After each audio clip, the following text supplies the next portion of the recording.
What is going on, guys? Welcome to Greggles TV. In this video, I'm gonna give you the first 15 things you should do and know. So it's like a mixture of tips and tricks and how-tos of the new Apple TV second generation 4K. Now, you can do a lot of these things on the previous generation of the Apple TV. So if what I say is, able to be done on yours, then great. If not, then you'd have to pick up one of these newer ones.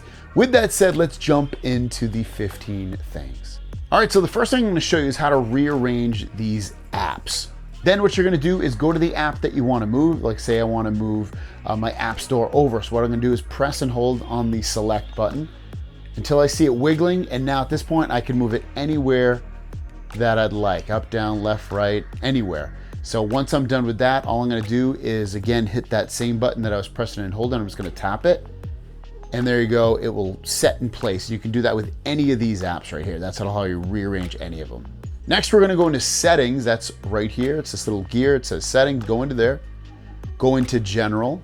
Once you're in general, you're gonna see screensaver, tap in here, and your screensaver. So right now I have mine set to Arial, but you can also change it to your Apple Photos or home sharing. I set it to Arial because I think it's really, really cool. And if you keep it to Arial and you go down to themes, you can show or hide certain, different things that they'll see during that screensaver. So I have Earth turned off because I don't know, I'm not a big fan of International Space Station, stuff like that. You can have it if you want, and all you do is just select it or unselect it. You'll see it's hidden for me, but I have kept landscape, underwater, and cityscape. So I'll have all those themes selected for my screensaver. Going back to the main screen of general, if you go down, you're gonna see manage storage. Click in there, and this is gonna be how you uninstall apps. So all you gotta do is find the app that you wanna uninstall, and then just click on that little trash barrel right there, and it will uninstall the app and remove it from your TV. That way you don't have to worry about it, and it just will be out of the way. It'll save you storage and just be completely off your Apple TV. Next, go back to the main screen of your settings and go into video and audio. If you have a pair of HomePod set up so that you can use them as stereo connection, you can also use them on your Apple TV as speakers. Just go down till you see audio output, tap on that, go to temporary audio output, and then mine are right here. Mine are called Office. I already have them selected, but you would just select them right there, and then you would be able to use them for your audio. Going back to your main screen of video and audio settings, if you go into navigation clicks, I don't know if you can hear it, but there's like a little bit of a whistle sound. If I want to turn that off, I just click here, and now it's off. You cannot hear it at all. Another cool one under video and audio is wireless audio sync. So this is going to synchronize your audio from your TV with other AirPlay speakers in your home. Plus, it aligns video playback with AirPlay or Bluetooth audio output. So the way this works, when you calibrate it, you click in here, you put your iPhone really close to your TV, and it's pretty much self-explanatory. Follow the steps, but you definitely, without a doubt, want to do this. It's going to help with synchronization of the voices with the audio playing through your wireless speakers. On the main screen of settings, if you go into remotes and devices, and then you go into ClickPad. So by default, it's set to click in touch. What that means is when you're using your remote, you don't even have to press on the buttons. You can just kind of swipe. And I've noticed I get a lot of ghost touching that way, and I don't like it. So what you can do is click onto ClickPad, change it to click only. Now when I do that, it's not moving it at all, and it'll only do it if I press up, down, left, or right. So I really like that a lot better rather than having like the ghosting going on. TV button, set that to home screen. You can also have it go into your Apple TV app. I think it's better as your home screen. That's this button on the right. This is gonna be your home button. If I press that, it's gonna bring me home instead of bringing me into the Apple TV button. I think it's a lot better that way, and I recommend it wholeheartedly to change that to home screen for that TV button. Next, from settings, you wanna go into accessibility and go till you see motion. Tap on motion, and you're gonna see reduce motion. If you turn that off, it'll be off by default, but your TV feels not slow, but it might feel a little slow. So if you go into motion and you turn reduce motion on, it basically removes some of the movement of the TV, so it just feels slightly faster. But maybe it also helps you with not getting dizzy if you're getting dizzy. But ultimately, I would recommend turning reduce motion on.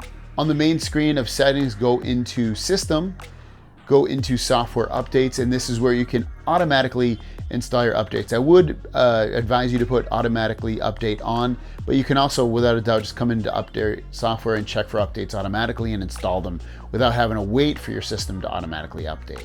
Also, real quick, if you want to install beta updates, you can go right there, just turn that on, and it'll install beta. Be hesitant about that though, because there might be bugs with the beta software, but if you do turn it on, you would get the latest and greatest features of your Apple TV. If you want to bring up your screensaver without having to wait for it, all you have to do is hit your back button a couple times, hit it once and then once more, and it automatically brings up your screensaver. You can press to the right to switch between different screensavers to see if, say you don't like one, you can do that, or press left to go back to one or right to go back. So very easy to control this up and down, don't do anything. And if you want to get out of this, just hit your back button again on your remote and it'll bring you back to your home screen. A quick way to bring up what you're playing is to press and hold that TV button. And it brings up this. You can click in here and change the user if you want. You can put to sleep all connected devices if you want. And obviously I just did that right there for us. And if you did put it to sleep, just press that power button once and that will put your Apple TV back on. You can also see what you have playing right there very easily. Maybe it's audio or whatever. You can kind of go right there and look at it. You can also quickly go into your HomeKit stuff. This is going to be everything for your home stuff that you have set up within HomeKit. So kind of cool that you can control that stuff right from here. You have AirPlay, click on that, and this is going to allow you to change the sound to different devices if need be. You also have search. You can tap on search and pretty much search for anything on your Apple TV. You now have a Siri button on the right side of your remote. So if you press that and hold that, you can ask it questions or have it do things. What's the weather outside? And there you go, I get the weather. Also, this top row of apps that you have here, these 5 apps, they will sometimes show, shows or TV or whatever they have in there that you might want to watch. So be cognizant about what you put there, because not everything will show something. As you can see, Netflix isn't showing me anything currently. Discovery Plus is. I can click up here and watch something real quick. Same thing with Apple TV. I can click up here and click on that and watch that show. Next, go into the App Store. That's this little A here. It says App Store, so click in that. And if you're looking for anything in here, for any apps or games or anything, you can just browse here at the top. You'll see Discover, you see apps, you see games, you see Apple Arcade, which is a monthly subscription. You see what you've purchased. And if you want with any of these, say for instance apps, I can come in here and I can browse whatever category they have me in. I can stay informed. I can look at sports apps. But if you keep going towards the bottom, you're going to see categories not only. So you can go into I want to see education apps. And you can click in here and see any and all education apps that you might want to get. But ultimately, if you keep going down, basically almost to the bottom here, you're going to see the top free apps and top paid apps. So if you're not sure what to buy and you kind of want to see what everyone else is getting, this is a really quick and easy way to do that. And the same story goes for games. If you go all the way to the top here and you go down over to games, you can come down and see what everybody is getting for free games or paid games. And again, these are the top free and paid games, and they have those categories for all these categories. So you can go into arcade, come in here and see what the top arcade games are, see the new games. So it's a really nice little interface. So there you guys go. Those are my 15 things that you should do and know about the Apple TV. If you have more that you would want me to do in another video, leave it in the comments down below. Thanks for watching. If you want to pick up an Apple TV, it is linked down below, and we'll see you down the road.